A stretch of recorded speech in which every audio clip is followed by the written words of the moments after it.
அஸ்ஸலாமு அலைக்கும். இன்றைக்கி இஃப்ராஸோட ஸ்கூலோட ஆனுவல் டே. அதுக்கு தான் வந்து கிளம்பிட்டோம்.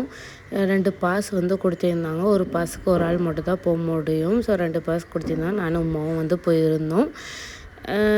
இஃப்ராஸை பார்த்திங்கன்னா 2 மணிக்கே வந்து ஸ்கூலில் விட்டுட்டு மறுபடியும் வீட்டுக்கு போயிட்டு ரெடி ஆகிட்டு தான் நாங்கள் மறுபடியும் ஒரு 5 மணிக்கிட்ட வந்தோம்.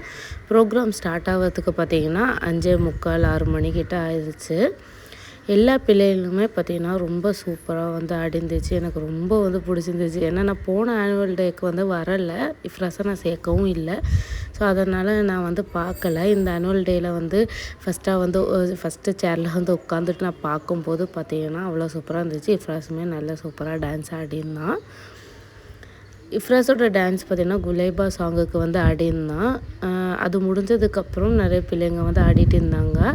பின்ன கசினோட பிள்ளையும் வந்து மோனிகா சாங்குக்கு வந்து சேர்ந்துருந்தாங்க. ஸோ அவங்க டான்ஸுக்கு வேண்டியதாக வெயிட் பண்ணிகிட்டு இருந்தோம். ஸோ அதையும் பார்த்துட்டு நம்ம வந்து கிளம்பலான்னு வந்து வெயிட் பண்ணிகிட்டு இருந்தேன். இந்த வருஷம் பார்த்திங்கன்னா போன வருஷத்தை விட நல்லாவே வந்து டான்ஸ்லாம் வந்து பண்ணியிருந்தாங்கன்னு சொல்லிட்டு எல்லாருமே பேசிகிட்டு இருந்தாங்க.